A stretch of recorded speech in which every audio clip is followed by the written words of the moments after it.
Welcome back, beautiful souls, to the Rise with Anita podcast. Today is where your story meets sovereignty. Today, we're not just talking about relationships, we're walking through a sacred terrain of love where the wounds become your wisdom and connection becomes your canvas. This isn't about fairy tales or surface level strategy. It's about what happens when a woman chooses love from her wholeness, not her history, where she heals the ache behind her patterns, embodies her worth in every cell of her being, and rises not just to be chosen, but to co-create a relationship that expands her soul and strengthens her mission. Sheree Cain-Jones knows this path intimately, from surviving domestic abuse to raising 4 children with a fierce devotion, from building a business rooted in her empowerment to cultivating deep relational health. She's lived the kind of love that demands becoming. So today we're not asking, how do I get the relationship I want? We're asking who I must become to sustain the level my soul desires. How do I regulate my nervous system, which remembers trauma, but the heart wants connection? And what does it take to build a relationship that doesn't dim your power but magnifies purpose? I'm so excited because when I met Sheree, she captivated the room, and I am just honored to have you on the podcast today. Thank you, Anita. I'm super excited. Woohoo! All right, so my whole podcast is all about kind of her method that I talk about, which is heal, embody, rise. So I want to start off with kind of your hero's journey of like what it really looked like.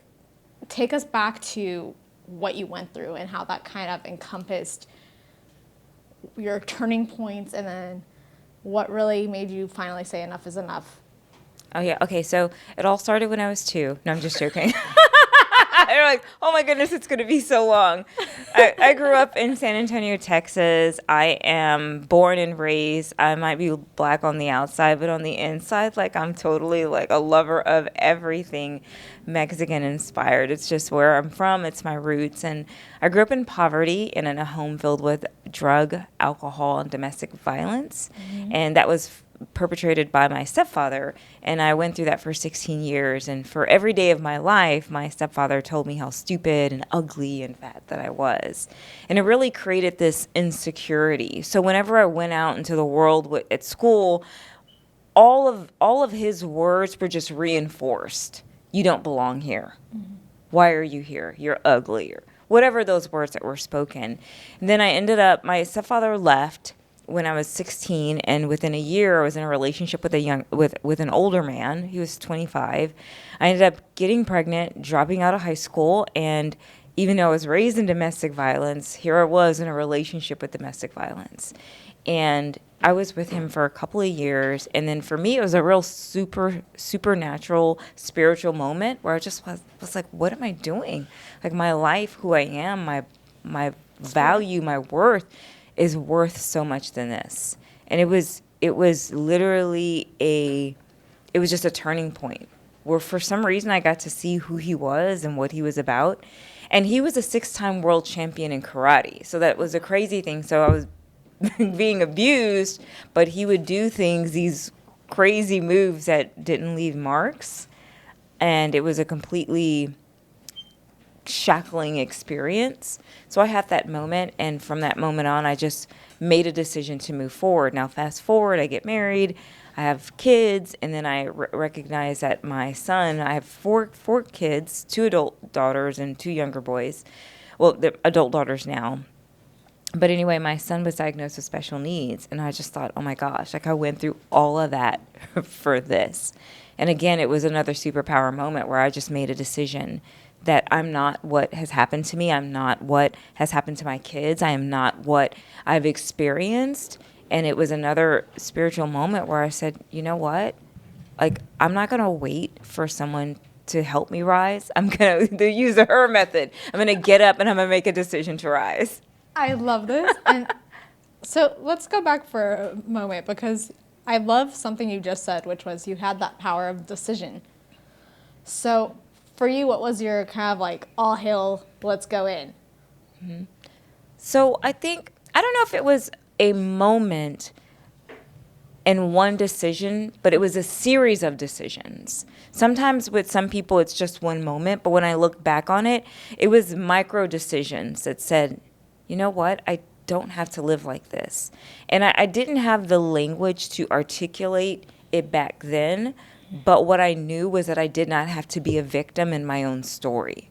You know, in any story, this is just what I believe. I think that there's always the victim and there's the villain. And we get to choose, hey, who am I going to be? And I was like, wait a minute, I don't have to be a victim. Yes, this has happened to me. Yes, this hurts. Yes, it's painful.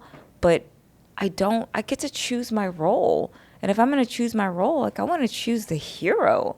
I don't want to, like, a good story is always about the person who got up, never the one who laid down. Like, who wants to watch that movie? I don't. And so it was a series of micro decisions to get up. It was, I'm going to get up out of the bed. I'm going to get up and I'm going to say affirmations over myself. I'm going to get up. I'm going to look in the mirror. I'm going to get up and I'm going to look towards a positive future. So it was a series of micro decisions to be the victim to be the victor in my story and just say, hey, like, what would that person do? Amazing. I want to go back for a quick moment because I think it's interesting. A part of your story was that you went back to school at 24 after having kids at an early age, and you earned not only a nursing degree, but a master's in project management. And you did that while healing yourself and raising your kids. 2 of them, was it 2? With special needs. That's enormous. So what aligned mindset practices did you start to kind of encompass? I know that you touched on affirmations, but was it a certain shift? Were you starting to read the books? What kind of helped you throughout that journey? So all the way back then, so when I was 24 and I went back to nursing school, at the time I had my 2 kids. I didn't have the twins yet. And it's interesting. I didn't have the language back then, but I just knew I wanted to do something more with my life. If I was to think about it, it was creating a vision. That's really what it was. I was internally creating a vision, and I knew that where I was versus where I wanted to go, there was this dissonance, and it didn't match up. And I wanted to prove. So that's technically not a mindset practice. You don't prove for mindset practice, but maybe it was because I wanted to prove to myself. Well, that's a different energy, though. Yeah, I wanted to prove to myself, no, I'm not stupid. I can keep going. Like, I want to at least go out there. I want to try. So it was mindset, but it was also action set. Because I think a lot of people are like, yeah, I'm just going to, like, manifest. It's, like, great life, and things are going to just kind of, like, float into space. Have you ever heard of Goya? Yeah. Yeah, okay, so it was also visualization and activation. Yeah. And making a decision to go towards that, what I saw in my mind's eye. And I made, again, I was only 24, but I made up my mind, I'm doing this. I'm going to do it. And I remember one of the moments for me was I was driving down the street. I was going to community college. Because people think, like, you got to be, like, super smarty pants to go back to school. No, when I went back to school, it was, in a way, humbling because I started off in, like, algebra, like 5th grade math to build myself up to pre-calculus. So I didn't start off like super smarty pants. And I found out that if you go to school, you actually have to focus. And I was like, I have a focus problem. I just can't pay attention. But then when I had to pay for my classes, it was magic. I paid attention. Like, I had to, it was like magic. I don't know what happened there.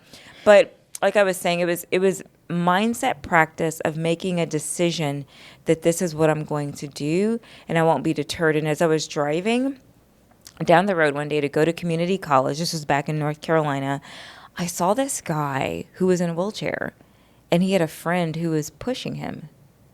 But I had seen him. He went to the community college and he worked at the local McDonald's.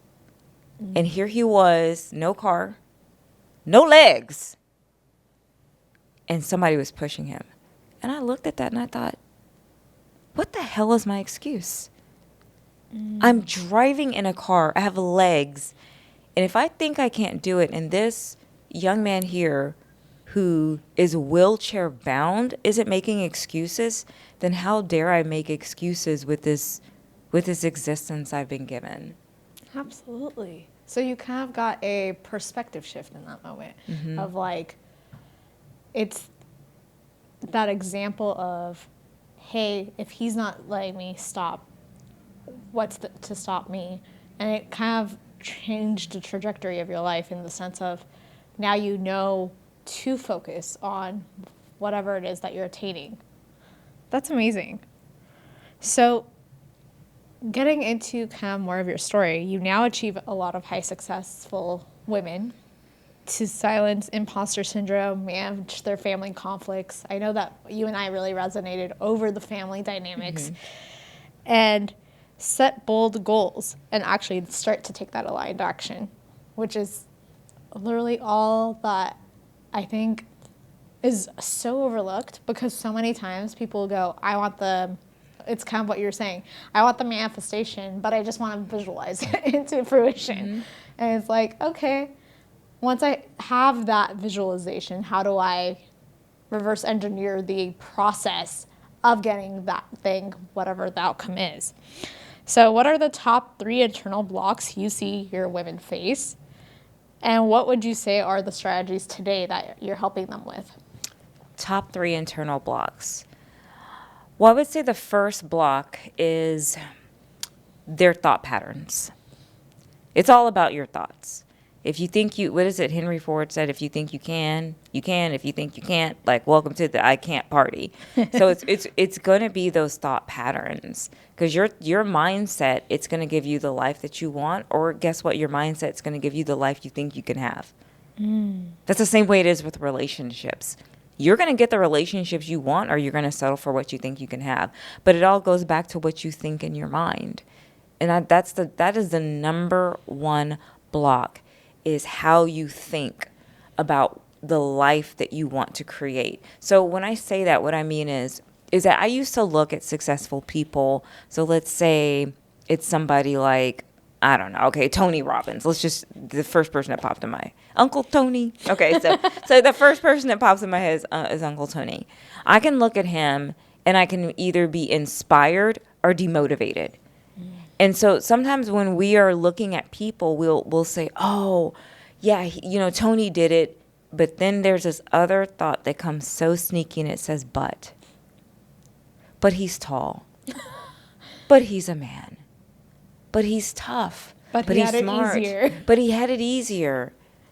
But he didn't have kids. And it's all of those buts that keep your butt where you are. Absolutely. All of your butts is going to keep your butt right where you are. So number one, it's your mindset. It's the thoughts that you think about yourself. And in order to get better thoughts about yourself, you're going to have to give up your family patterns. You're going to have to give up all of that childhood garbage. And I'm not saying your parents were bad, but a lot of our thoughts that we have about ourselves came from either a childhood experience or a peer experience, but somewhere you got those thoughts. The number two internal block is that people don't understand that it takes discipline. And discipline is not something that you're born with. I think discipline is a muscle, and it's a decision. And so I used to be like, oh, I'm not disciplined. I can't get up in the morning. Well, guess what? When I worked at 5 a.m, it was magic. I got up. So it's discipline is a decision. It is a decision. And I really think a lot of people are more disciplined than what they think. Because if you can commit to 20 hours of Netflix, you're actually very disciplined. But we just got to get it in the right way. Yeah. It's just going in the wrong way. And so people will be like, I'm not consistent. And I always say, you are consistent. You are consistently inconsistent. So if we can just develop that muscle in the other direction, then you'll actually realize your superpower. So it's discipline. And then the number 3 internal block that I see is it's gonna suck. Oh my gosh, this law of attraction, like, I'm down with it. And the visualization, I'm down with that. I got a vision board, have all the things. But it's interesting because between the vision and where you are is the mean time, and it's mean time, and you have to embrace the suck. But I just didn't recognize how hard that suck was gonna get. Yeah. And it's like Instagram and Facebook and It's all the of the Amazon things. Prime mentality. Yeah, you think it's okay, like I'm going to go and I'm going to have this wonderful life. But then along the way, there are so many things that suck. There's so many no's. Nobody told me that there was going to be like 1,000 no's. Yeah, I had no idea. I mean, I You knew it have was to going to be start getting bad. comfortable with like that rejection, especially if you're in the process of like building a business, building your self-worth up. It's that constant, can you make the differentiation between now and not now? Yeah, so I totally agree. I think that embracing the suck and how hard it is, and that's where that mental game comes in. And it is I think there's an African proverb that says that the enemy within is the worst one. There's the enemy without, but the worst one is the enemy within. Because a lot of times women, they don't see how great and how amazing that they are, and don't even stack a win, don't give themselves any credit, don't do anything to give any affirmation to themselves. So why would you think that you could do it if all you do is tell yourself you can't do it? Makes no Right. sense. Actually, I think that was the interesting part of when we did meet. You had our collective women's group go through and list off their wins for the year so far as we're gearing up towards this halfway point. And I remember just sitting there going, I really don't sit here thinking all that often, but it's in that moment of taking that, even if it's just like, hey, I'm going to celebrate. This is amazing. This is happening. Let me put on my favorite song and dance to it. We often just brush past it because we're like, okay, on to that next goal. But what I liked about what you did was you paused and you were like, hey, what have you already accomplished so far that's actually building momentum towards what you're trying to build? Yeah, and then also looking at it from yourself 10 years ago. Because there's something that says, it's not even a freaking big deal. Like, give me a break. Like, got a gym membership. Whoop-de-doo. Or, man, got a client. Or, I'm in a relationship. But then you need to look 10 years ago. 10 years ago, you'd be like, wow. And that's where you have that emotional feeling that goes, man, maybe I haven't really made progress. Progress is not measured in what you do in a week. It's like, look at the last 10 years and you look at the last 5 and you should be thrilled with where you're at. Now, what do you think are the internal blocks that women have? I'm interested. I think a lot of it comes down to the ones that I personally have noticed are like the self-doubt. They come back to, it's kind of what you were touching on. Oh, such and such can do it, but I can't because it's not me. Or I haven't had that example in my own personal life, so how am I going to mirror that? Or simply, I've started to notice, especially as I've started to gear into using my voice more, it's that internal of like, who is going to say what about this? Right? Because that alone can cause resistance to how am I going to be seen and perceived if I have family members or I have people I've known, I'm going to be stepping into a different light.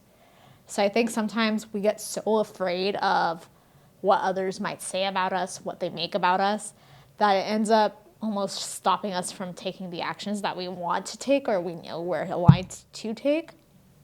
And then I think imposter syndrome is a big one too, of just like, I'm not able to make this happen, or I've never done it before, so how am I going to make it happen?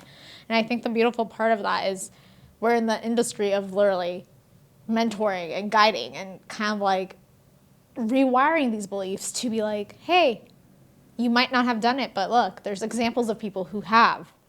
So why not you? I love that. I love that. And I love that the voice and who is it?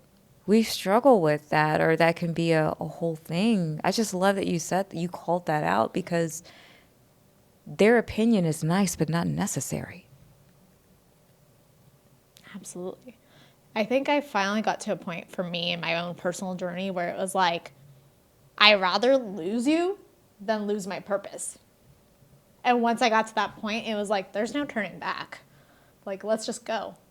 Because if we look at it from a logical standpoint, yes, the journey may require you to shed some layers. And I think eventually once we get to the portion of relationships, we'll talk about that.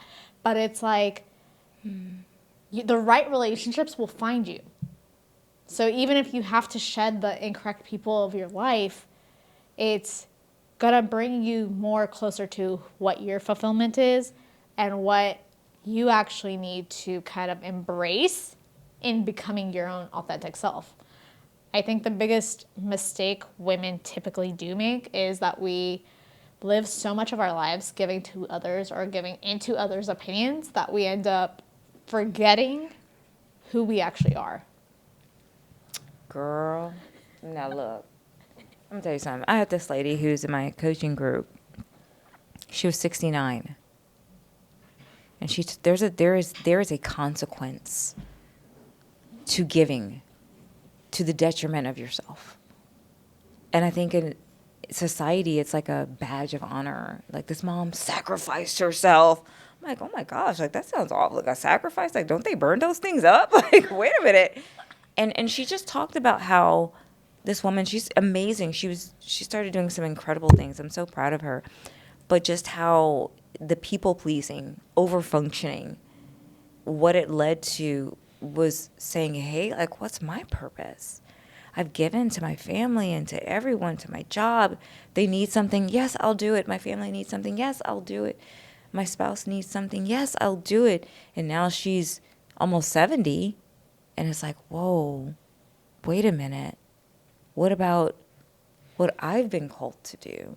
And so we don't really think about those things as women or as people, that your decision to sacrifice is a seed, but you just better make sure that that seed that you're sacrificing is leading to some kind of satisfaction on the end. I don't want to use the word success because then people are like, oh, you're talking about money. No, I'm just saying, like, satisfaction with a life that's well lived, that you're proud and you're happy of.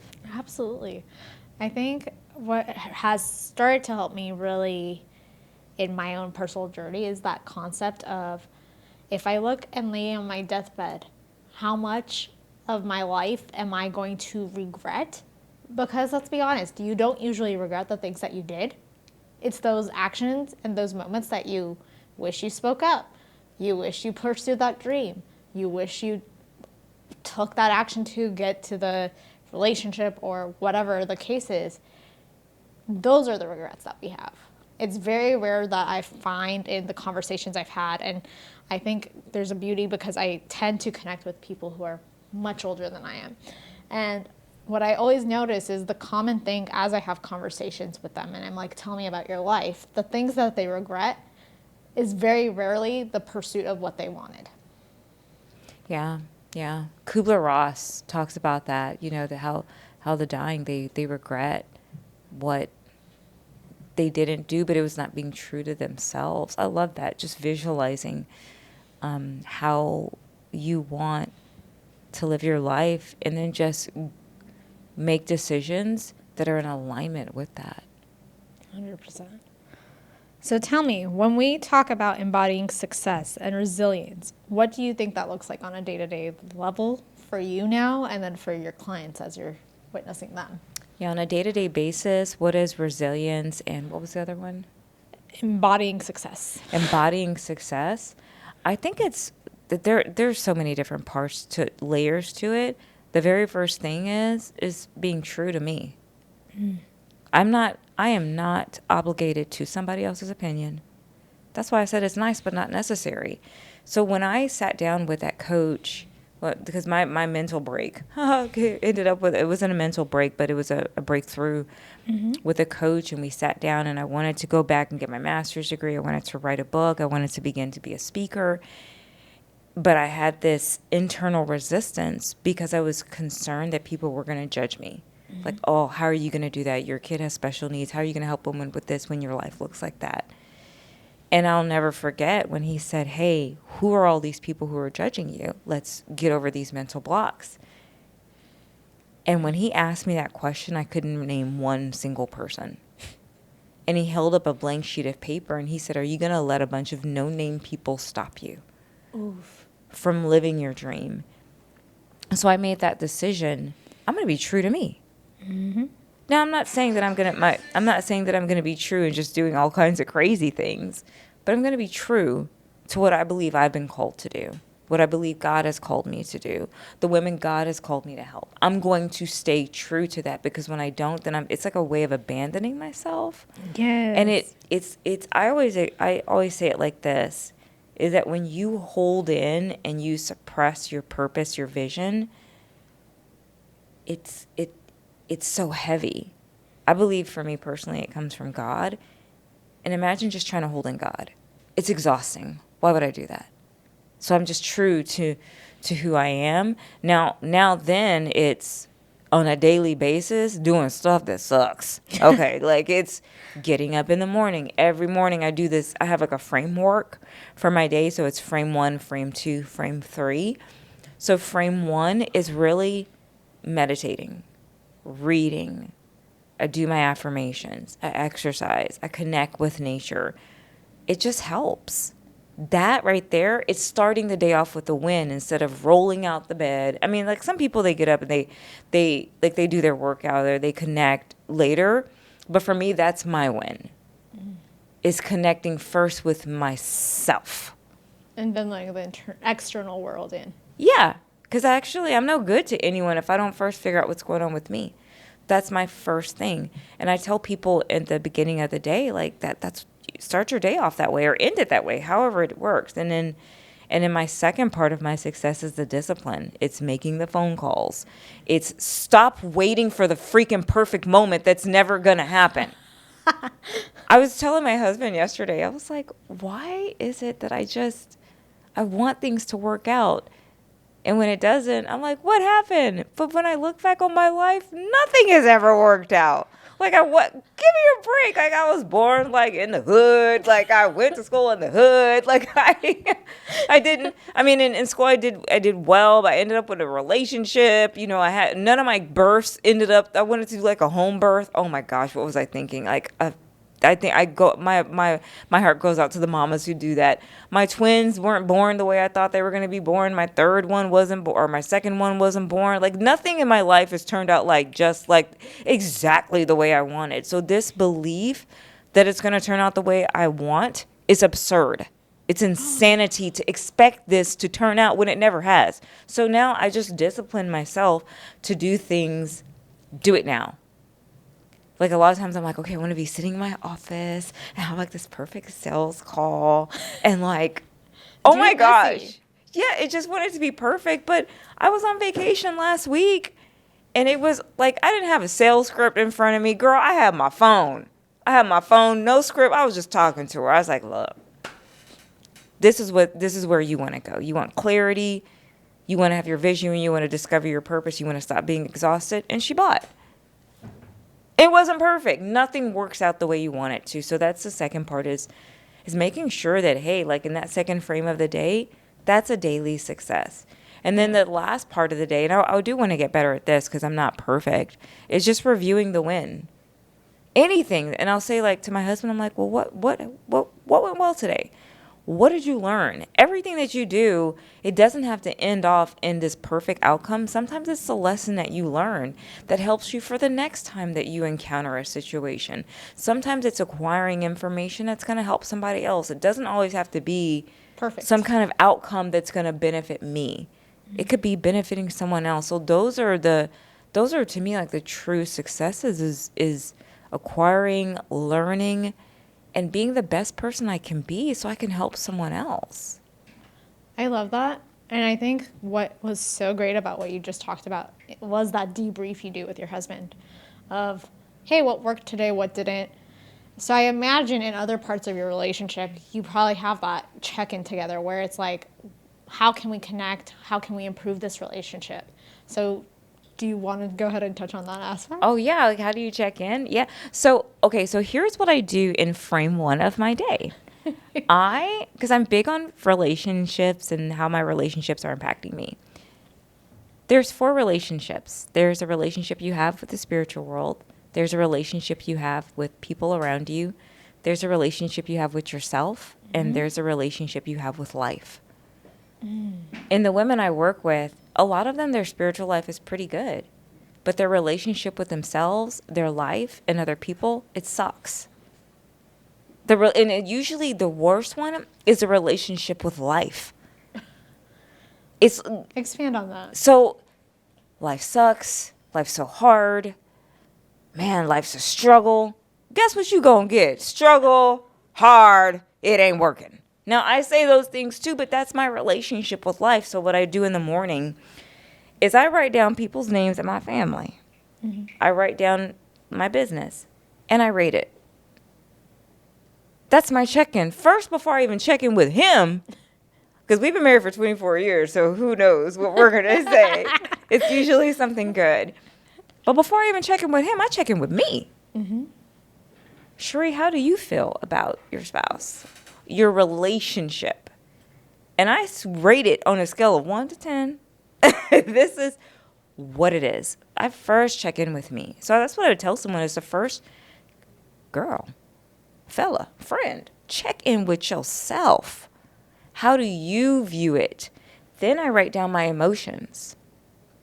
Why did I give it an 8? It's happy, it's peaceful, it's content. What would make it a 10? Aruba! Okay.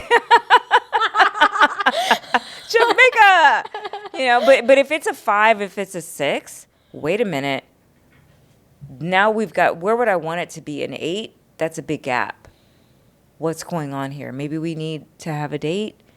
Maybe we need to sit down and talk. And I this is just my thing. I don't think date night solves your dysfunction. It's a great way for you to eat and have good conversation, but date night doesn't solve your problem. So checking in is checking in on my inner world, on their inner world. What's going on in your world? I love that. How can I support you? What are your dreams like? What are you frustrated about? So that's kind of, did that answer? I just started, girl, I be talking. Start talking. No, that answered it. That answered it because I was asking, like, how do you check in with your spouse? Because I hear so often, and I'm not in a relationship, but I've studied relationships. And I know dysfunctional ones very well. Yeah. Because it's what we learn, right? Yeah. So for me, I'm always curious about how people in a healthy relationship are navigating it. And one thing I've noticed in the ones that I actually have witnessed personally is they usually have some sort of check-in communication pattern. Mm-hmm. You don't have spouses that are essentially roommates. Because as soon as you let that position kind of be the thing that you're doing of like, we basically live separate lives, but by title we're married and we're together, there is no more relationship. So for me, it's always been, how can I start cultivating the skills of like, now I don't have a marriage or a relationship currently, but I use that same tools to be with my mom of like, hey, we live together. How can I support you? Where are you feeling overwhelmed or stressed? Or right now, I kind of need this from you. Mm. And it's that open communication and that flow, which I think while females are tended to be a little bit better in communication, I do think it's important to recognize that males especially have their feelings and whatnot that they need to communicate. I think sometimes we just don't allow them or offer them the space to do so. Yeah, I totally agree. I think most men, they have a difficult time because when you're a little girl, what do they give you? A doll. Yeah. You get a doll. Like, that's your prize for being a girl. Here's a baby. Learn how to take care of it. So immediately, little girls, they sit down with their dolls. And they learn to be emotionally available. It's ingrained within us. And it was so funny. I told my husband, I was like, if I had girls all over again, I'd give them a chemistry kit or something. Give them a telescope. Give them a baby. Anyway, maybe because I was a teenage mama, so too much practice. I'm just joking, kind of. Okay, but girls are really programmed. Here's a doll. Here's a Barbie. Dress him up. You girls sit down and you play. And then I had boys, and I was like, what the heck is going on? These people don't sit down. But girls, they sit down, they talk. But I'm not saying being emotional is a skill, but having emotional intelligence is a skill. Absolutely. And so I have to allow my spouse, and I have to ask him different questions to find out what's going on in his world. Because a lot of men, I don't want to use I'll say as a general rule, they don't. And our pattern is, hey, what's going on? And I'm a reader, so I read him. I mean, but I've been married for him for 2.5 decades. So I read him and I'm like, oh, his brow looks off. What's going on? Are you okay? Tell me about the subtle body cues. The subtle body. But you can use that same skill with people that you love, like with your mother. It's a skill. Mm-hmm. Reading between the lines. Yeah, being emotionally open, listening to what they don't say. Mm-hmm. Not just what they say.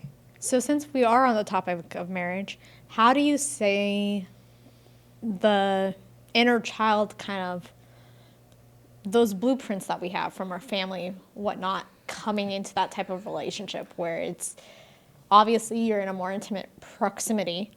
So I'm sure that there's points where old wounding might have, maybe not so much now, but in the beginning would have came kind of rearing its head, and how did you handle that at that point? Well, I didn't. I didn't. For the people that are listening, I'm looking at the camera saying, your girl is not going to lie. Okay, because energy don't lie. So, no, I was quite aggressive. What is it? There's like 4 types, like the lion, the mouse, the T-Rex, and the lion, mouse, T-Rex, and there's one other one. Anyway, I was like T-Rex. Rawr. So I didn't. So again, it was a skill to learn to deal with my own personal issues. Now, I wish for someone who, looking back on it, there's multiple ways that you can deal with that. You can get yourself into some emotional regulation course. You can start admitting what's actually bothering you instead of being, sister suppressor and saying I'm fine. You just hit on something I'm so passionate about talking about in general, is just stop suppressing your emotions. Mm-hmm. So for example, over the weekend, I had a moment where I just randomly started crying on the couch and nothing triggered it externally. So my grandparents and my mom are both kind of looking at me like, are you okay? How do we fix this? Because that's the natural innate kind of reaction, right, to discomfort of someone crying, especially if you don't know what triggered it. And I was like, I'm fine. I just needed to release. And normally I would have done so in the bathroom, but look at that, grow, right? But what I've come to be like is it's so important to just own, yeah, I'm not feeling great today, or I'm having this moment of I have these feelings coming up. Let me acknowledge them so that they're not sitting and ruining the rest of my day. Yeah. I love that. Don't suppress. I don't believe in suppression. Rarely works. Emotions suppressed are emotions that will be expressed at the most inconvenient time, where you'll be at the grocery store and somebody will bump into you. You say, what? Because they're going to come out. But it's just looking at them without judgment. Now, I didn't handle this well in the beginning. I wish I would have gone through emotional regulation and just understood what was going on. Now, and I will say still, there are embedded, I don't classify myself as insecure, but do they have insecurities or things that bother me that pop up? Yeah. So now I have to recognize it and be willing to admit it. Then it's when I see that emotion, now what do I do? Am I now a victim to it? Is this really what I'm feeling, or was this pizza? You know what I mean? Like sometimes you gotta, because emotions, they are not they're not linear. They're not always real. You can go watch the Titanic and cry, like when Jack and Rose, Jack, you could have gotten to another boat, and it's like so sad. It's like, oh my gosh, I'm gonna cry. It wasn't even a real situation. So not every emotion that presents itself is real. It could be my hormones, but what I will say is that now I have to acknowledge it. I have to look at it, and I analyze it. I go, wait a minute, why am I feeling this? What happened? Especially when my emotions turn. And it's so funny because they'll say, your spouse will bring out the best in you. And I told my husband, I said, your spouse will bring out the worst in you. They will bring out the worst in you. And here's why. Because they're coming up against you. And so a lot of times that stuff needs to come out. I thought I was like nice, and I got married, and I was like, I'm a beast. I'm a beast dressed up as a woman. But that stuff needed to come out for me to deal with it, not to accuse him and not make him, again, the villain, and I must be the victim. Right. It was our destructive pattern that was the problem. Absolutely. For me, anytime anything triggers me, a strong belief I have is it's my obligation to look at why it's triggering me, rather than point at the person and blame them or make them the problem. I'm like, oh, hold on, I have an emotional reaction here. Why am I having this emotional reaction? What is it that I'm not dealing with, or what is it I have not looked at? And I think when we take these moments of being still, of like, I'm going to actually sit there and look at it. Not to necessarily fix it, but just to acknowledge what's going on with me. I think so many times it's so easy, especially with the hustle culture that we're ingrained in, to be like, oh, I'll deal with that later. But then later never comes, and then it becomes a stacking of your emotions kind of just stacking. I like that. And I think too, just like back to like to your point of like not stacking is not when you're in a relationship. One of the things I've had to learn to do is to understand that my husband has triggers. Okay. There are things that bother him. Mm-hmm. Why do that? Why hurt him? There are things from not like he's, walking around like, where have you seen my childhood? But just understanding that some of those things are sensitive, so I protect them. I honor him as a person. I honor his experience. I don't try to get him to respond the way I would, because if we did, there'd be a war. So recognizing that this other person is not you. How about that? Recognizing that your perception isn't perfect. Now, I might be right. But I might just be right. But maybe I'm not. Maybe because there's no immaculate perception. Right. And I'm not going to be the first one. But now I have to take that with my adult kids. Mama might be right. A lot of times I think mama is right. But who said that I had permission to always give them my insight? Who said they wanted it? Oh, now I got to take that to my own parents. Who said that I'm right? Oh, that's hard. Because I got a whole stack of some stuff y'all did. Okay? But wait a minute. Who said I'm right? I don't know the other part of the story. I might be right, but I'm operating with limited perception. I only see what was done. I don't see why they did. And so it's just, I have to come with, like, that's like super empathy, super holding space, and recognizing that a lot of times I really do think I'm right. Like, for real, y'all. Like, have you ever known that person who thinks they're right? Like, that's totally me on the inside. But this applies in my relationship with my spouse, with my parents, with my daughters, with myself. But that doesn't mean I create some boundaries. Okay, now that just because I'm not right or just because I'm holding space, that doesn't mean I don't create boundaries. I create boundaries quickly in order to protect and preserve myself, because not everybody, and this is at work, it's not everybody's responsibility to know what you are thinking. Why don't we putting that on people? They're not that smart. We aren't that smart. You got to tell us don't do that. Agreed. So many times I think it comes down to like the projection of you should know what I'm going through. But if I'm not communicating with you what it is I'm going through, not everyone has that deep innate resonance of like, oh, Sheree feels off today. I wonder why. But it's also not necessarily the other person's job. It's if you have an issue, you need to start communicating that. Well, that would make you take ownership over your own needs, 100%. desires, over your own emotions. Why is it that how do we come to the conclusion that I need to read your mind? Girl, I ain't got no crystal ball, and I am not a psychic.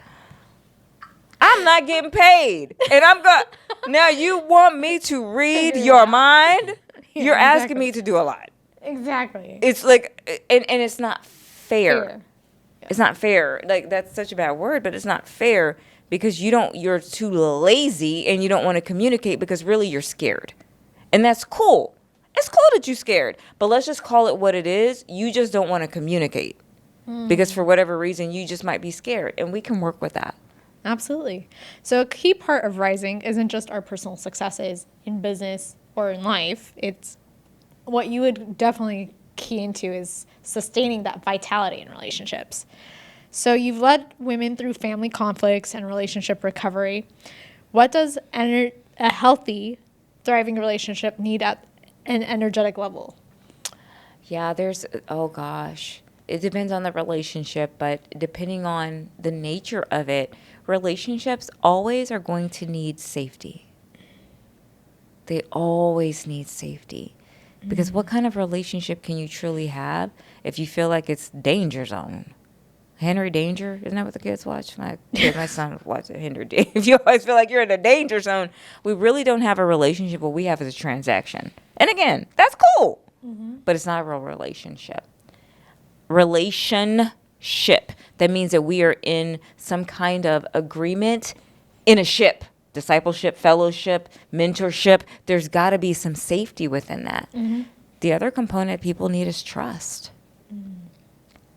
Even in the supply chain, there has to be an element of trust. There had to be trust for you and I to sit together. You had to trust me enough to think I was going to show up to the place. Okay?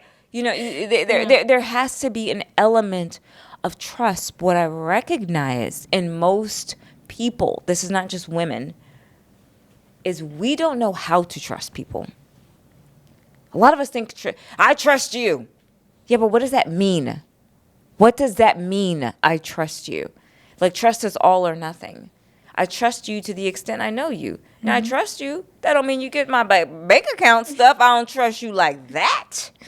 So we have to be able to define, hey, like, how can I trust you? Or in what areas do I trust? And I always say, if you're hyper independent, you're ridiculous. Because I used to be, okay, like, facts. I used to be like, I can't trust nobody. I can only trust myself. You know, like, really, Sheree? Like, sometimes you say, like, silly things to yourself. But here's what happens. Like, you say you can't trust anyone. That's ridiculous. So that means you're growing all of your food. You are milking all of your cows. And if you're vegan, that means you are scraping all of your cashews. You built your car. You built your bike. That's ridiculous. You don't trust anyone. How do you go to the grocery store? You have to have some level of trust. Well, that doesn't count. Well, it does count because our lives aren't built on being hyper independent. They're built on being independent, interdependent. Okay, now no one's asking you to be independent. Nobody's asking you to be a project. Okay, no, but you do have to have interdependency. Yeah. And then the other part of relationships, bringing that energy, is you need to know what kind of relationship this is. Ooh. Because sometimes you will expect applause from a critic. Okay? And you're thinking that this person is a champion for you, but they're a critic of you. Why would you expect an applause from a critic? Well, they're family. Because I was coaching somebody, and they were like, I'm surprised that this person did this. Okay, are they a critic or are they a champion? Well, they're a critic. Well, that's your problem. Because you expected them to give you something that they cannot. Oof. You expected them to do something that they had proven that they could not. So that's actually your problem because you treated a family relationship like on level ground with intimate relationships. And it's cool because I've done that too. But you've got to understand the nature. What kind of relationship is this? Is this person a project? I have very little projects. Okay, because you know, DIY, do it yourself, it takes a lot of energy. Yeah. It takes a lot of energy for a person that's a project. I don't like to be a project. It makes me feel uncomfortable. Somebody's trying to fix me up. But I need to know and understand the nature of the relationship. I need to understand how to navigate trust in the relationship. But then you've got to have, like, safety in that relationship. What about you? Like, what do you think are the important components? Honestly, all of the above. I definitely would echo the same thing. And then for me, what I've found, especially as I'm really paying more attention to the relationships and who I'm allowing at this stage of my life in is also realizing, do I have unfair expectations for that person? It goes back to realizing and looking at kind of where they've been. And if you're not able to meet me where I want you to, that's not your obligation. But at the same time, it's not my obligation to maybe dim what I want or expect. And something one of my friends had really hit us home with a couple of weeks ago was, you're only able to allow the treatment, scratch that, whatever treatment you're tolerating right now, right? It is in direct proportion to what you believe you're worth. Mm-hmm. And when I heard that, I was like, no. But then I sat with it. And I was like, hold on. Where in my life am I expecting less or tolerating less than I know I deserve? And how do I adjust that? Because at the same time, it came down to the realization that if I'm going to be a sovereign person, making my own decisions, the decisions of who I'm entangling myself with in relationship, whether that's family dynamics or external, I need to take ownership of that. Mm. And I cannot expect more from you than what you're willing to give. But also, if that relationship's no longer working, I need to be the person to say, like, okay, either I'm not going to pursue this anymore, or I'm not tolerating this, or whatever the case may be. I might have to have that conversation of setting a boundary. So it's been looking at that lens of, what are they able to give me, and how do I feel around them? Because for so long, I used to be in these relationships where maybe I felt smaller or I had to shrink myself. And it's like, why am I tolerating that? A true, authentic relationship to me in any context is, we grow together and you see me in my wholeness, I see you in your wholeness, but at the same time, if I see that you could do better, I'm going to communicate that to you. Not from a place of judgment, but like, hey, I see more in you. Where might you be playing small in your life? And having that same expectation of like, that goes both ways. Feel free to chime in. Not from a place of judgment, but it was definitely what you're saying of like, why am I expecting a critic to applause for me? And really letting go of that external validation of, right now, I just need to validate myself. I love that. Now, how do you deal with dealing with expectations of people and things of that nature? For me, it is definitely about communication again, and seeing where our expectations align or disalign. And it's like, can I meet your expectations? Yes. Or is it maybe you're asking a little too much of what I'm willing to give you right now? And just having those healthy conversations. I think so many times in relationships, people are afraid of having the conversations because it kind of puts you almost at a dead point, right? Because it's like, either this is really going to progress or we about to burn the boat. But it's about having that willingness to let what's going to die, so you can allow more aligned energies to come in. I love that.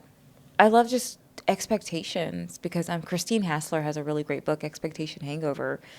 Because when we expect things or we expect certain behaviors from people that they can't give us. Absolutely. And we continue to expect it causes self-imposed suffering.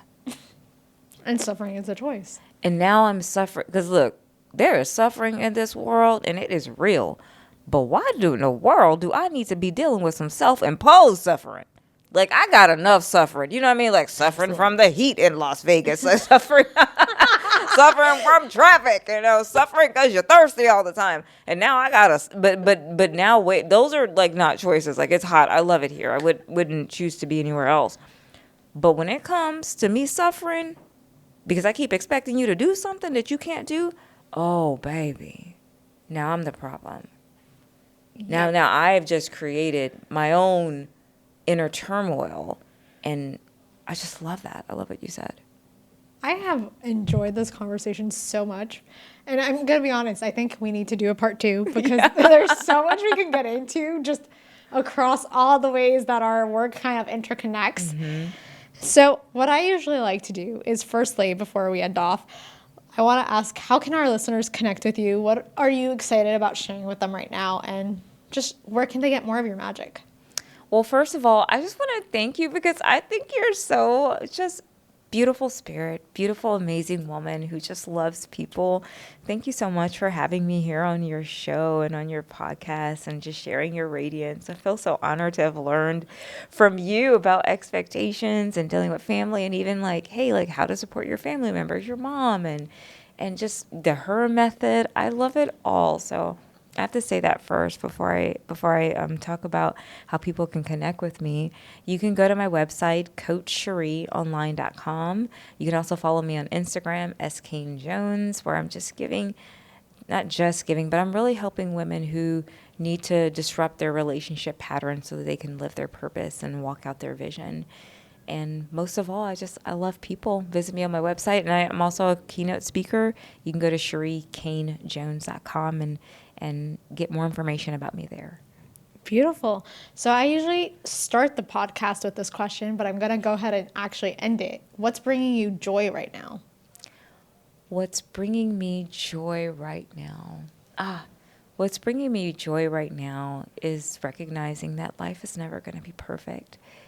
So I need to capture the moments while I have them and enjoy the air and enjoy my husband and my 2 kids that are home with me and my daughters where they are and just love life for what it is and stop holding my breath for what I wish it was.